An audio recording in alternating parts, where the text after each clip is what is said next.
So your newest book, The Path to Self-Love, Soul Recovery from Narcissistic Abuse and Toxic Relationships.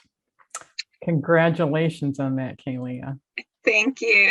Thank you. Oh my gosh. Yeah, that was a fun book to write. It was kind of going the next level to start to move, not just to move myself, but to move people that have been following my work or that are starting to from, that hyper focus that we tend to have on the abusers in our lives, and instead focus on why am I allowing myself to be abused? Right. Why am Just I where our power is. Yeah. Yeah. Yeah. Yeah. And we can get stuck in, that was a necessary phase, I think, of course, in recovery to be able to identify and even know that there's narcissistic people. Right. That wasn't something I was always aware of, and it wasn't always like mainstream like it seems to be now. Yeah, when I started doing this work, 20 years ago, I was one of the few people that were bringing narcissistic abuse to the forefront. And now there's so many people, it's like, well, I'm not needed anymore. I've done my part. Let me move on.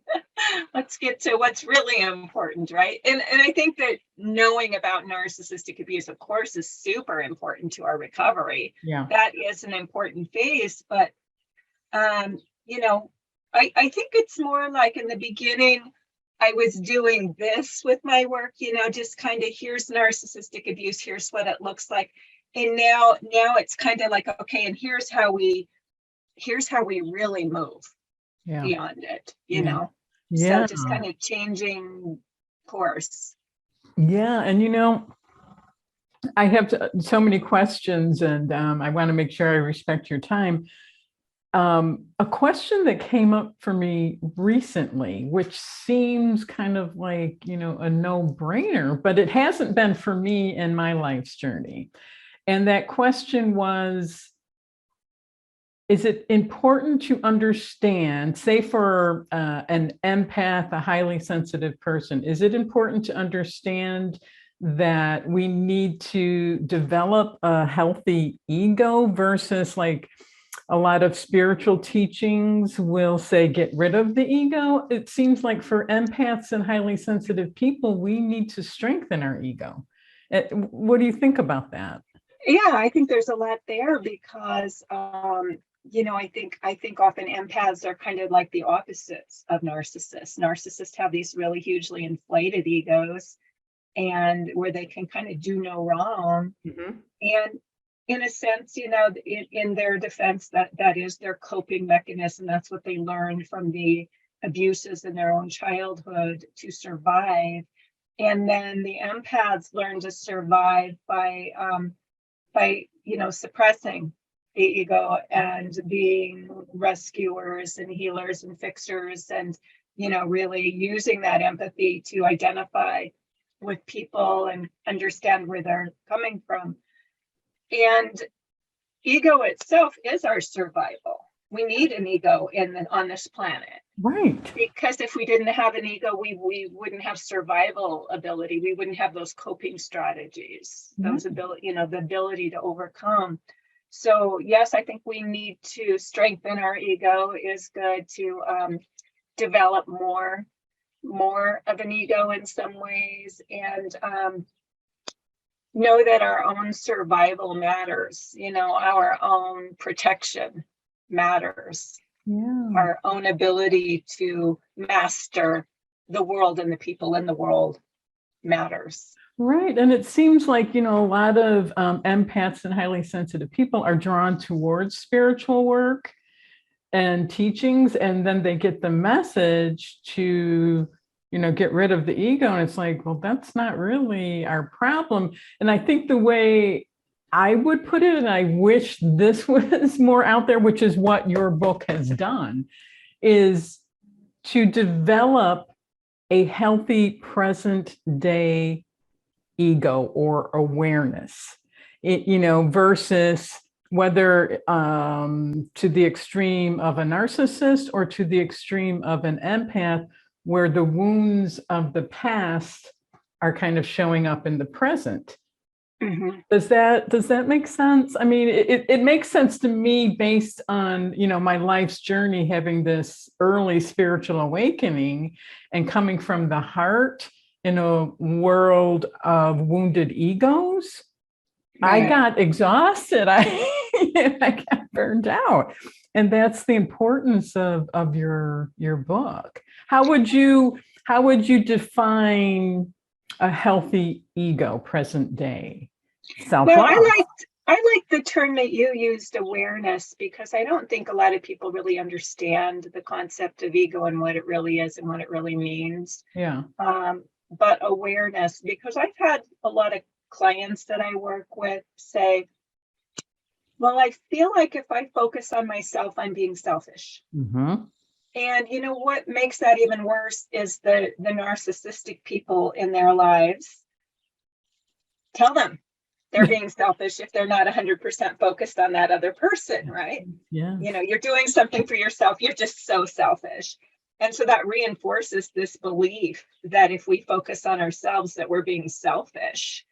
And I think as we bring in that awareness, that there's a balance. It's not that we become so self-absorbed that we never pay attention to other people and their needs. Of course not, but we have to understand where we're coming from in the beginning, right? Which is that we tend to be hyper-focused on the needs of others because that's how we survived as empaths. Right. By focusing on, what's the temperature here? What's the environment? Is it safe to come out? Is it, do I need to cater to the needs of this person and make sure that they're okay, so that I'm safe, so that's kind of our MO. That's what most empaths come from. We come from this highly sensitive place of sensing other people and feeling other people. Outward focus. Yeah, outward focused. And we learn to kind of abandon ourselves and our own needs. So the balance in that is to come back to ourselves, that self-love, the path to self-love. So that's coming back to ourselves and focusing on who am I and what do I need? What do I need? What are my needs? And be able to embrace that without feeling that you're being selfish by focusing on your needs. And the thing is that if you are surrounded by narcissists, if you have narcissistic family systems or narcissistic, partners, there is going to be backlash for focusing on yourself, for taking care of yourself. Mm-hmm. So you have to, especially if you kind of change it, if they're used to you being the accommodator and the caretaker and all of that, and then you change it, they're like, well, no, that's not your role. Go back to how you were. We don't want this new you. Yeah, we don't want you focusing on yourself and figuring out what your needs are, because if you figure out what your needs are, you'll probably leave, or you might leave, or you might disconnect. Right. And the empath seems like a perfect match for a narcissist, in the sense of the empath is focused outward and accommodating and giving and all of this, and the narcissist being self-absorbed. It's like this perfect match. And something, if you're raised in a narcissistic family, you're used to that. It's familiar. Right. It's very familiar. Yeah. Yeah. And, in a perfect world, the narcissist would become more aware of other people's needs, and the empath would become more aware of their own needs. Right. And then we can strike a balance. But that self-awareness is important for anybody to change. Yeah. And it's not a perfect world. And it's unfortunately not. Yeah. And, to really be clear that it's not, self-love is not selfish. Right. Yeah. That's the really important thing. Self-love is not at all selfish. Mhm. It's required for the survival of the self. Yeah. And to have Absolutely required. Yeah, and to have any kind of healthy, balanced relationship of any kind, relationships of any kind, there has to be a self-love. There has to be a filling oneself up and, understanding that we give from an overflow versus an emptiness. Yeah, absolutely. The thing about filling your own cup first. So Yeah. what you're saying, I talk to clients about that a lot that are struggling with that concept of giving to the self. It's like you got to fill your own cup first. And then you give from your overflow. You give from what's spilling over the top. And then, whether it's your children, because, of course we have to attend to our children if we have young children, Mhm. but even children, because a lot of my clients have neglected their children because they've been so absorbed with the narcissist and things like that, with this other person that's demanding all their attention, that they've got to remember that filling your own cup is important, even to give a vibrant energy to your children, even to set examples to your children if you have young children at home. Yeah. Yeah. And to be that example, and to me, I mean, this is the ultimate goal, to be that example of wholeness and integrity. And, Yeah. to stand in your power, to not overpower or, be a doormat, but to stand in your integrity, in your power, and in your wholeness. And, Yeah. whatever unfolds from that is going to be healthy and balanced. Yeah, it is finding that balance. Yeah. Yeah.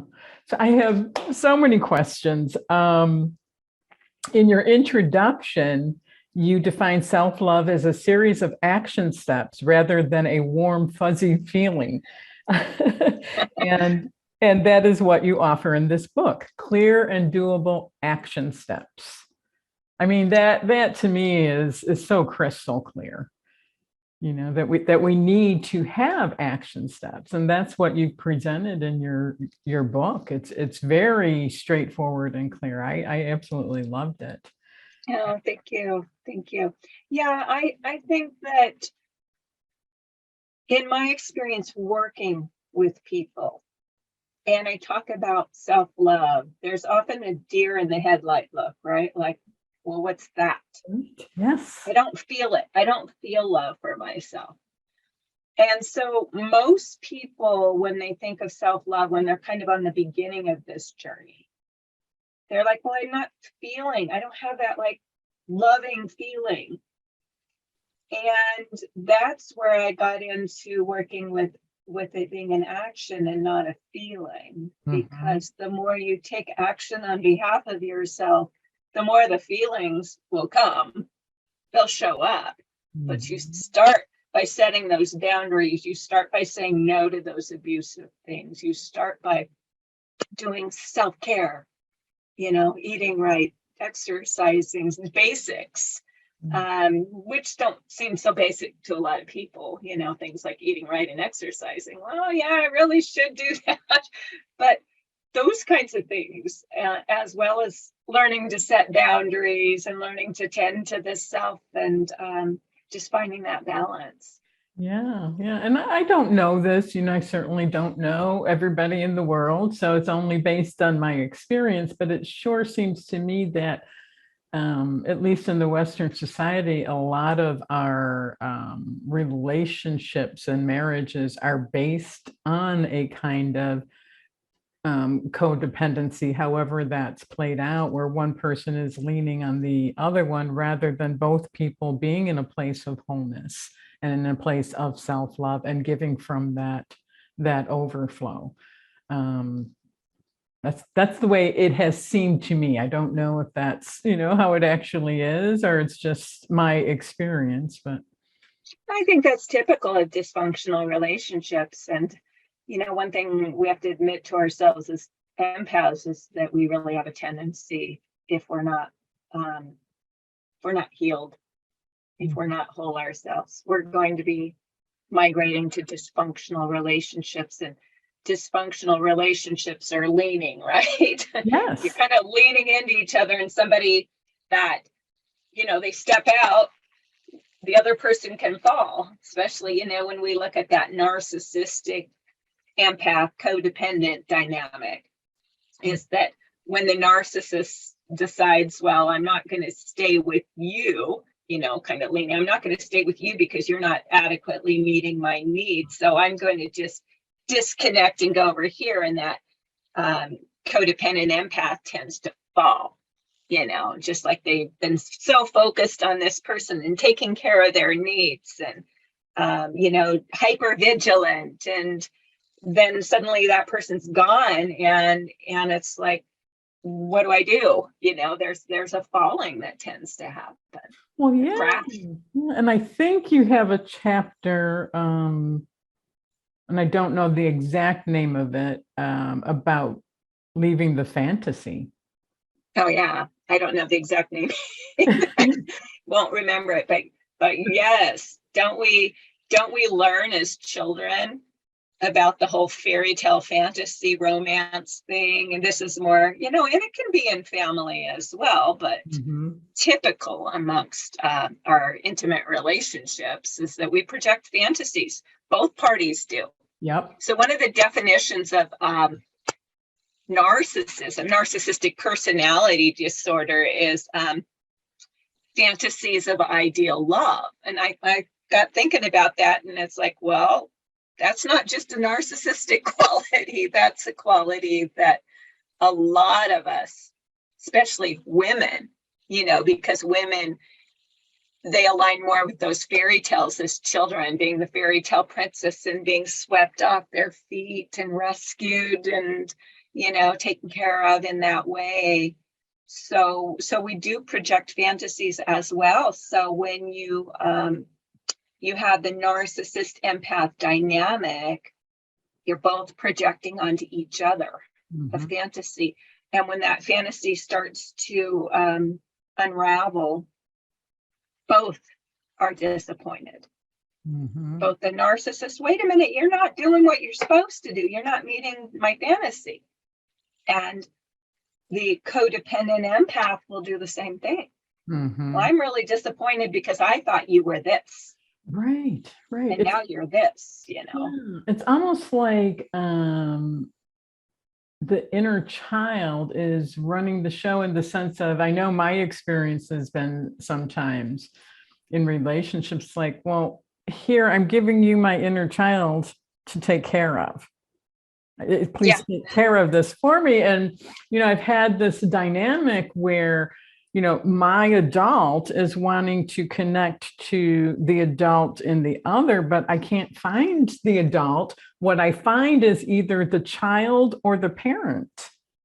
I mean, that has been my experience. And I'm like, but I don't want to be either one of those. I want to be a mature adult and connect in that place. Right. Yeah. Right. Yeah. And it really does take, one person can do a lot in a relationship, but it really does take two to tango. It takes two people that are actively working on becoming mature adults and tending to their own inner child. Yeah. And that is, part of the recovery and self-love, is to understand that inner child is there, and it's our job to kind of reparent that inner child. It's nobody else's job to do that. Right. Absolutely. But how many of us, and I know I've been guilty. I've been guilty of all of it. That's how I got to be where I am, is I've had to work really, really, really hard on myself. And I'm still working really hard on myself. That, you've got to really learn to take care of that child, take that child back, stop putting that child in unsafe hands, in the hands of others who just are not equipped and who it's not their responsibility.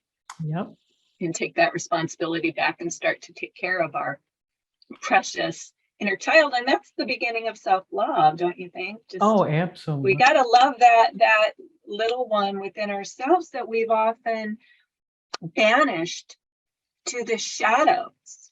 Like I think about when I was a little girl, I wasn't, I had a lot going on, there was a lot. I felt rejected. I felt unloved. And so what did I do as I started to grow up? I started seeing that little girl as unlovable and unworthy. So I pushed her away. It's like, I don't want anything to do with you because you're just a problem. You're trouble. Nobody likes you. And of course, like everybody, you develop kind of a mask of sophistication and put it over the top of that wounded, suffering child. Yep. And you go on about your life and kind of forget about that person. And when we start self-love, we start our path to recovery. And that's in any kind of recovery, including the 12-step programs for alcohol abuse and drug abuse and codependency, that the first part of that is to bring that child back out of the shadows and start to pay attention and start to embrace and accept and love that child. Yeah. So like a integration, that's part of what creates wholeness, is an integration of, the child of the past and the adult of the present. It makes me wonder though, again, because, my work is so focused on the spiritual aspect, and I have some questions and issues that come up when I listen to teachings that are out there in the spiritual area. And one of them is this idea of the past doesn't exist. Well, if the past doesn't exist, then where's the inner child? Right. I think there's a lot of spiritual bypass in spirituality that isn't conducive to healing. I mean, I've been on that path as well, and I've come up against a lot of things that are like, wait a minute, no, this is denial, this is bypass, this is, it's, you've got to have that balance between practicality and spirituality. That understanding of what that healing really means. And it isn't just to put rose-colored glasses on and go, everything's great, everything's fine, Right. And, again, to me, it seems like, an integration of different parts of our human experience, the inner child, and understanding the part that plays and reparenting that if that child was wounded, which most people are in one way or another. And then, the spiritual aspect of there being a higher self, and integrating that, and integrating all of these parts of ourselves to create a very present day aware wholeness, because we do have a higher self. And to me, that is the importance of the spiritual aspect, to understand that higher self as well. We need all of them working together. Right. It's kind of the how in Catholicism you got the name of the Father, the Son, the Holy Spirit. Yeah. There's that that the three, the triad, the Trinity. Right. And we have that as well. We have the child, the adult, and the higher self. Yes. And we need all of them communicating together. Right. They all have a very, very important purpose. I have found my greatest spiritual recovery in the 12-step program. Yes, it's a beautiful program. Yeah, I found it there. I did the 12 steps for codependency. But I found that to be one of the most practical programs to merge healing, recovery, and spirituality. Because spirituality is part of that healing, but it doesn't bypass. It brings the higher self or a higher power in. And it doesn't tell you what it is. It doesn't define it for you like a lot of spiritual paths do. They're like, well, this is what it is, and then some people are like, well, I don't really relate to that.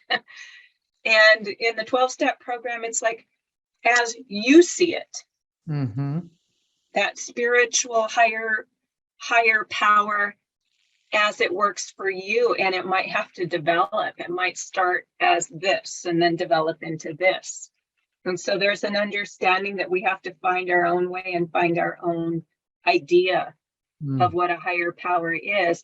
And then we have to learn to turn our problems over to that higher power and realize that we of our own small selves can't do it all. Mm-hmm. We need that connection with something higher than our small selves, our child selves, or even our adult selves. Yeah. And it's not like, you go through the 12 steps and you're done. It's a lifetime tool. Yeah. To constantly be working with, and the last step, sought through prayer and meditation to improve our conscious contact with God, or God as we understand him or her. And having had a spiritual awakening, we brought this to others. And that's, to me, that had to be a part of this book being created, you going through that program. And now you are giving back to others the strength and hope that you gained through doing the work. You can't, if you're going to enter a 12-step program, the whole idea is to do the work, to actually do the steps. And that's right, easy. And we don't start step 12 isn't step 1 for a reason. Yep. So I think in a lot of spiritual paths, well, I'm a healer, I'm going to go out and heal others. Yeah. Without having healed the self in any capacity yet. So that's the wounded healer, right? Yes. So the idea is first to go through those 12 steps, however you might see them. And then at the end of that, then you're in a place where you can spill over, right? We talked about kind of that spillover. Then you're in a place where you've healed enough, you have enough wholeness to be able to actually have something to give to others. Right. And I would think, I've been through a 12-step program and always have that, at my side as something to turn to and to constantly be working. That when entering a 12-step program, whichever whatever it's for, in your case, it was CODA for codependency.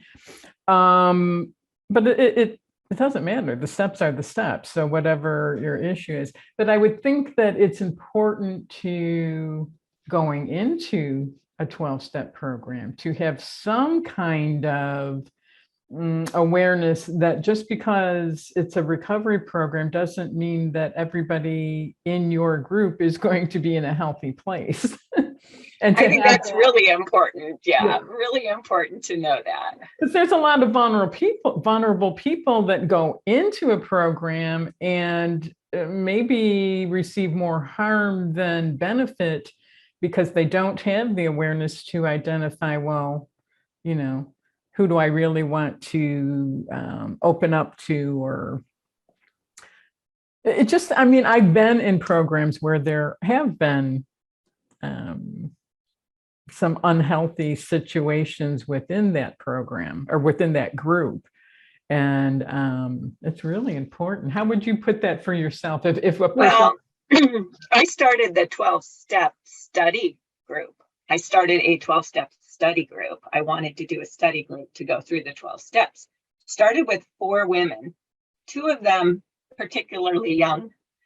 And it's great that they were starting their recovery process young. And there was one other woman that was from a different country that was in there.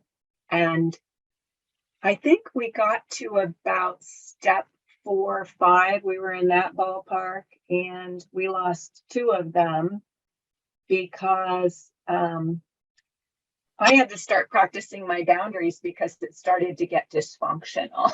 It started to get really dysfunctional in our group.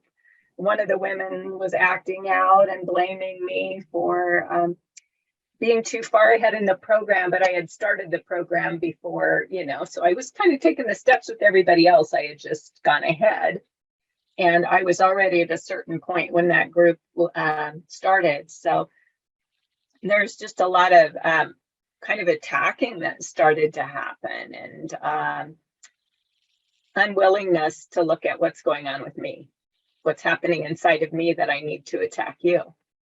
So two of us that were maybe a little further ahead on healthiness or wholeness, decided that we had to go off on our own. So we completed the rest of the 12 steps on our own, and we found that we were able to go so much deeper. And one of the first things I said to her was, you seem to be opening up a whole lot more than you did when there were 4 of us. What's going on? And she said, I wasn't feeling safe. Wow.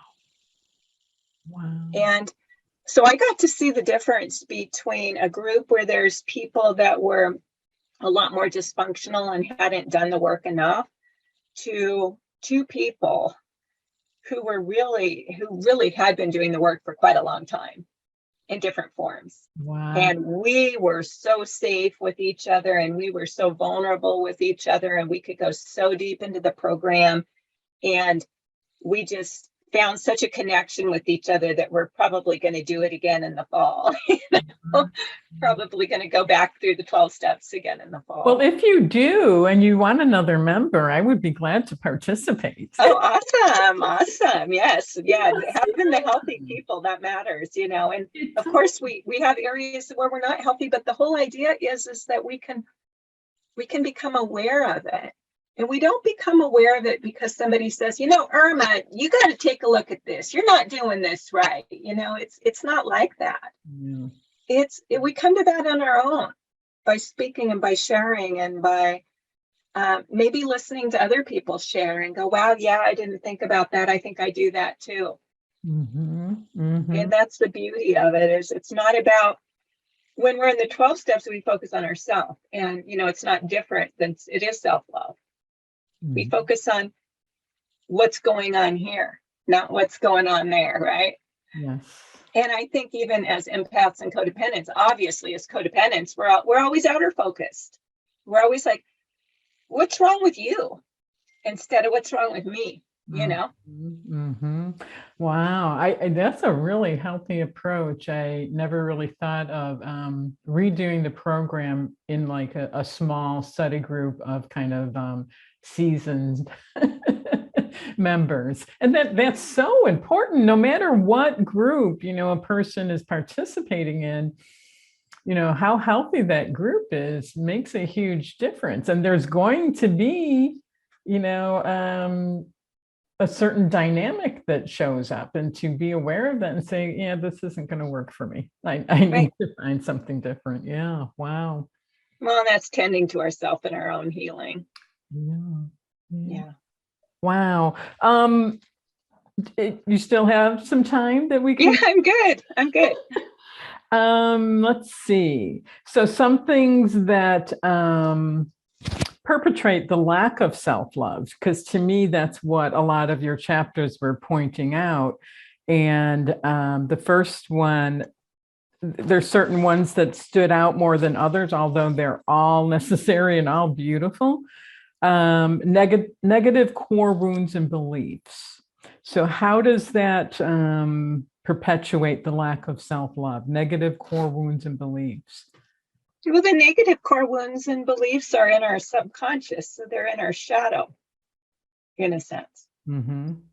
And as we work on self-love, we have to become aware, because the shadow is like what's in the dark, what you don't see. And you have to bring it into the light of awareness by being willing to look at those things that maybe up until now you haven't seen. Well, the core wounds are these ideas, these wounds that got encoded into beliefs at a very young age. That might go something like this: I'm not good enough, I'm not worthy, I'm not lovable. And we may not in our adult self believe that that's true, but in our child self, we do believe that's true. That's why it's core wound and shadow. So if we look at the kind of relationships we're having, for example, wow, it just feels like I keep attracting these people into my life that don't think I'm enough, or treat me like I'm not worthy, or, that I'm devalued and discarded, I don't matter, and I'm not loved. And when you look at your life and you start to see that showing up, it's usually going to be because you have these core beliefs. I'm not worthy, I'm not lovable, I'm not good enough. And so we attract a mirror for our core beliefs. We attract people into our lives that will mirror that for us and show us what we really believe about ourselves. So as we start to rescue that shadow self, that child, and say, no, you are lovable, you're wonderful, you're beautiful, you're worthy, you deserve love, you deserve to be treated well, and you continue to talk to yourself in that way. So you're developing a relationship with that child. You are worthy, you are good, you are good enough, you are loved, you are lovable. That when somebody comes along and they start to mistreat you, it's like, I don't think so. Right. That doesn't fit into my world anymore. Mm-hmm. Mm-hmm. So that's probably one of the most important parts of self-love, is to recognize that wounding, and maybe even where it comes from, and be able to tend to those wounds from the adult self to the child self, to develop that relationship. So that's where self-love comes in, because the kind of opposite of those negative core wounds and beliefs, the antidote for that is self-love. Absolutely. Yeah. Absolutely. I mean, I've tried a lot of things. I'm a hypnotherapist. I've used hypnotherapy. I've used affirmations. But once again, it's an action step. Nothing takes the place. Nothing can take the place of practical self-love. Being able to give to that child self, that wounded, vulnerable part of ourselves, the love that she or he needs, just what is it you need to start asking that question? What do you need? Mm-hmm. What do you need? And how can, and I do ask that in hypnosis when I'm doing hypnotherapy sessions with people. When I get to the child, when I'm working with the child, what do you need? And it's simple. Children are simple. They're not complex. They don't have these complex ideas.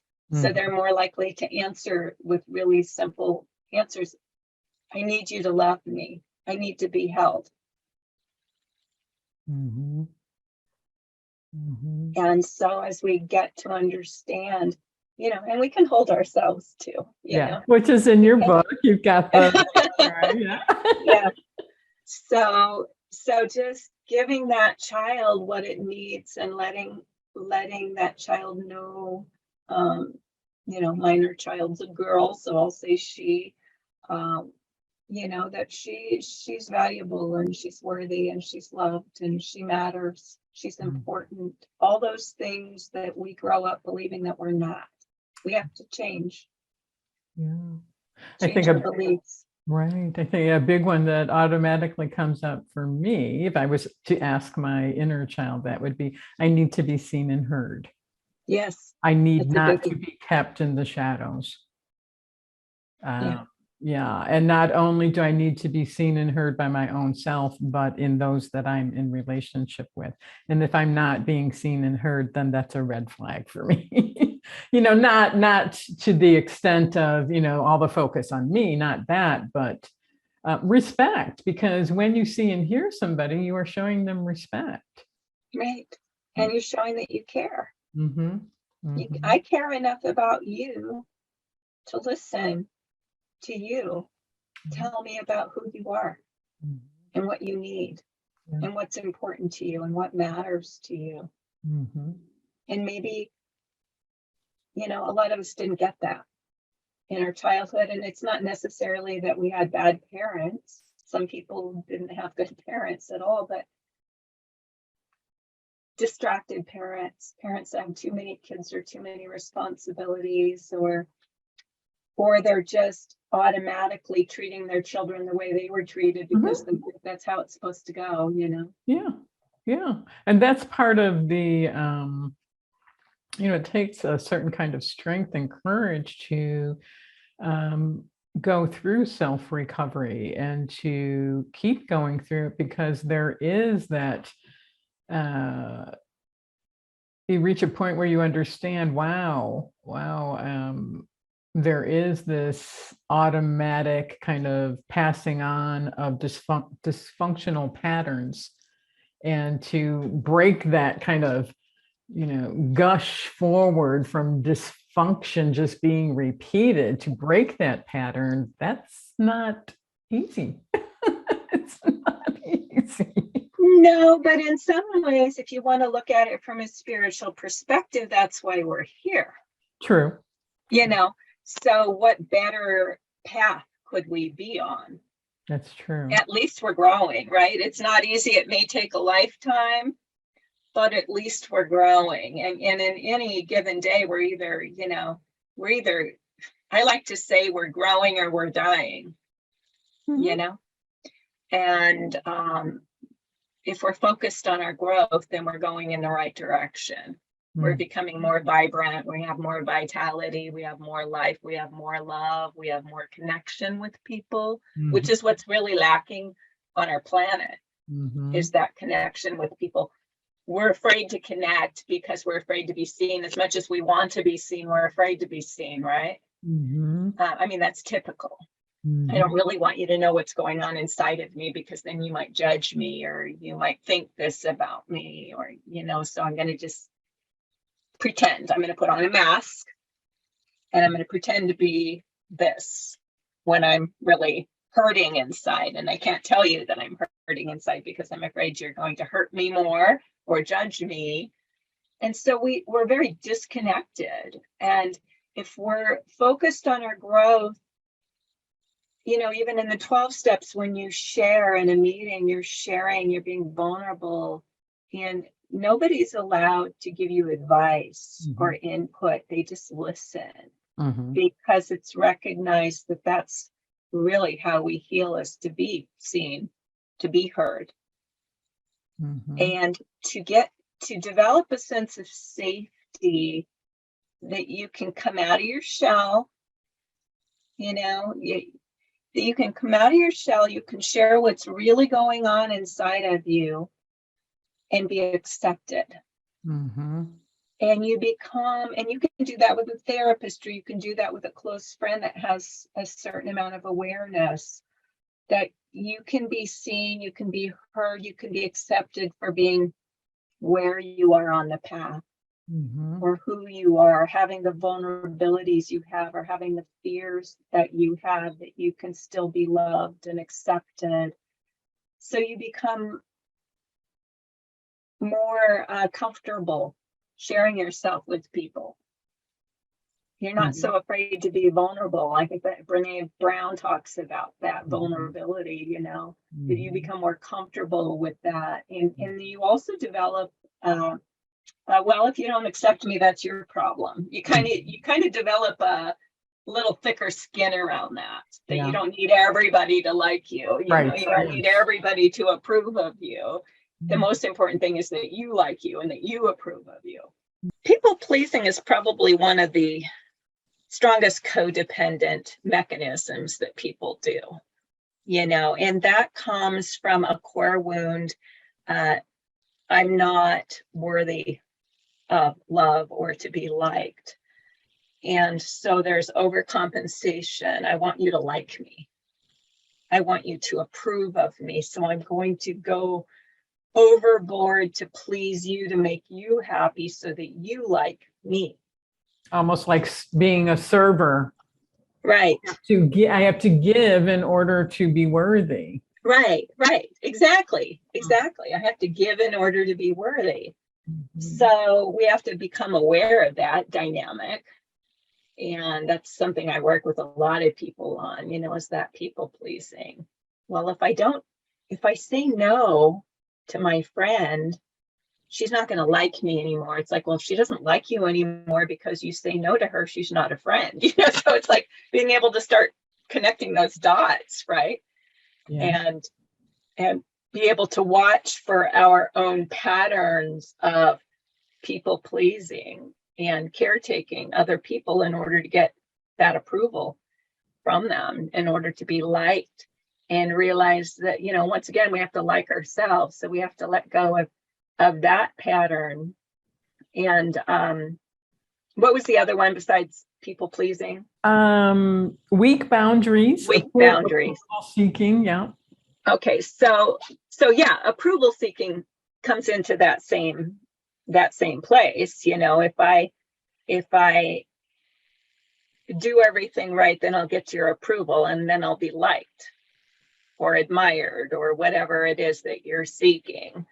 So once again, we have to come back to approving of ourselves, and approving of what we do, and learning to recognize, oh, there I'm approval seeking. I'm trying to get their approval.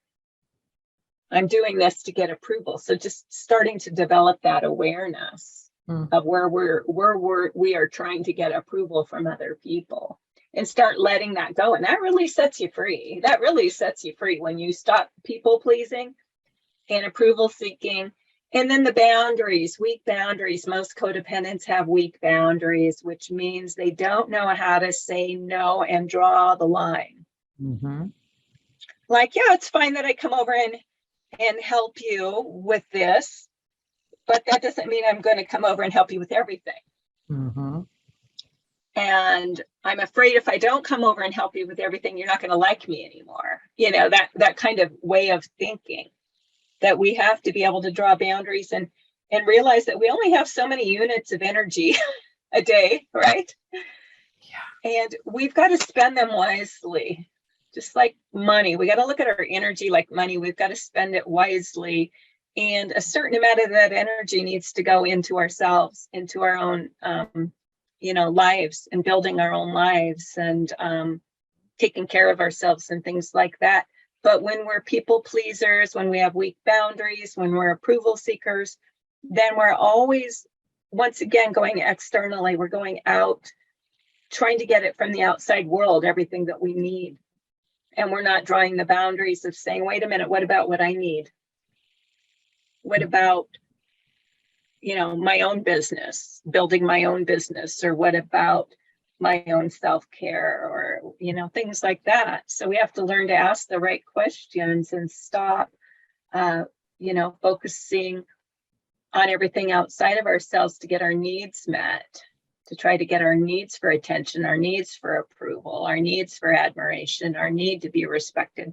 All of that from the outside world, we have to get it here. And so we got to bring the focus back to ourselves. And the scapegoat role is basically if you're somebody that tends to take the blame for everything, or have the blame projected onto you for everything. Mm-hmm. You've got to realize that that's a role. That is, you are the scapegoat. It doesn't mean it's your fault that everything's happening. It just means that you are the scapegoat. And I have grown up as a scapegoat. I used to really believe that there was something seriously wrong with me, because I was sensitive, and sensitive, aware people are often scapegoat. They're often scapegoated because they can see things that other people don't see because of their awareness, right?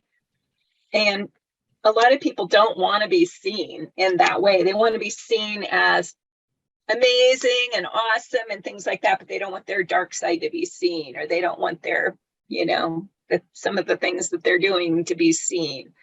So what they do is they scapegoat others. Well, you see me, therefore I have to destroy you. I have to make it your fault. I have to project something onto you. I have to blame you for something. And I had that happen so much that I used to really believe, wow, people really don't like me. There's something really wrong with me. And I didn't realize when I was young that I was like you, I was aware. I saw things that the rest of my family didn't see, or my classmates, or whatever it was. I was just really sensitive, and sensitivity and awareness go hand in hand. It's like you can feel things, you can see things, things. And because of that, you can easily be a target to be projected onto, to be destroyed in a lot of ways. And that can be really, really difficult, because the core wounds that go really deep when you're being blamed for everything as a child, and then that continues on into adulthood, and until a point where you start really healing and you realize, wow, it wasn't my fault. I was a scapegoat. I was just being blamed. Yeah. An image as you're speaking, because I'm kind of taking in your energy, right? I'm kind of like getting a sense and a feel for the energy. And this image I had as you're talking about the scapegoat, because I can see it in you right now, in the sense of, and this is the image I had, when somebody is sensitive and aware and connected to not only their higher self, but the source of all that is, they're very open and very much filled with light. And the image I had was a movie screen, like a very open movie screen, that it's so easy for any shadows or darkness to get projected onto that. And if part of your awareness doesn't include, first of all, let me honor the fact that I am this open and filled with light. Let me honor that. And let me become aware that because of that, shadows can be projected onto this light screen. And let me make sure that I put myself on that screen. Put myself on that screen so that the projections can't keep filling up this light screen. Not that I want to get rid of my openness and my light, but I don't want other people to just project their shadows onto it. I don't know if any of that makes sense, but I just got this clear image of that your energy is very much open and filled with light, which would be very easy for someone that doesn't want to own their shadow to say, here, Kaleah, you've got so much light there. They're not aware of what they're doing, but you've got so much. I just naturally project it onto you. Right. Yeah. Well, that's a great way to look at it. And even, the light exposes the shadows, right? Yeah, that too. What you were just saying. So if you have a lot of light around you, the shadows attracted to the light, like moths to a flame. Yep. But also the light illuminates the shadows. Yep. And once again, because we're shame-based as a humanity, that shame, that core shame, that core shame that says, I'm inadequate and flawed at the core. Yeah. That gets passed down from generation to generation with just about everyone. I don't think anybody fully escapes that core shame. Yeah. So that's what people are hiding from, really. I don't want you to know that I'm inadequate. I don't want you to see my inadequacy, my flaws, that I'm not good enough.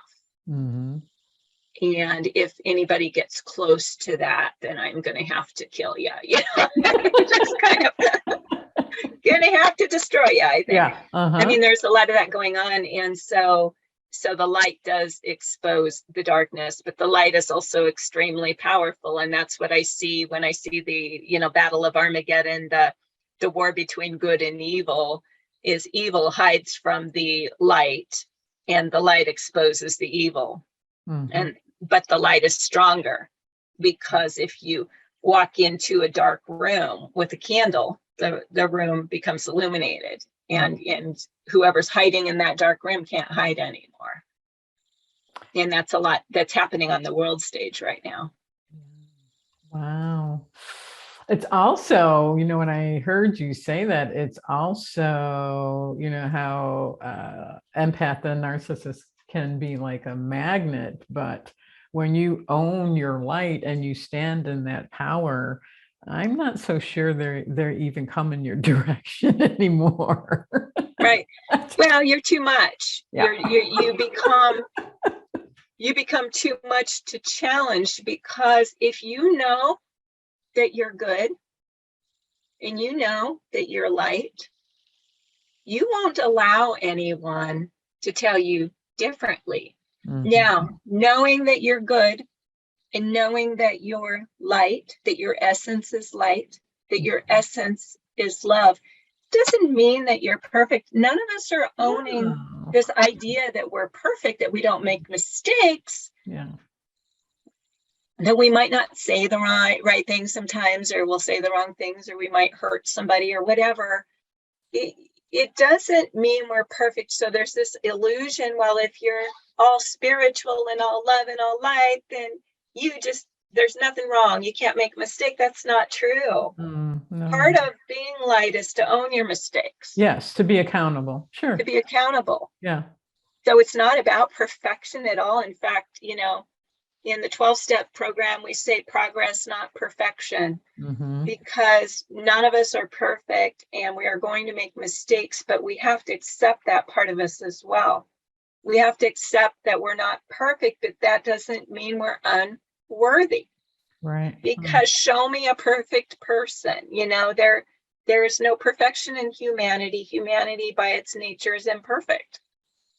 And so it's once again, it's that progress. It's knowing you're on the growth path, knowing that you're getting better and better and bringing more and more of that shadow to light. And the more shadow you bring to light, the more light you are, right? Yeah.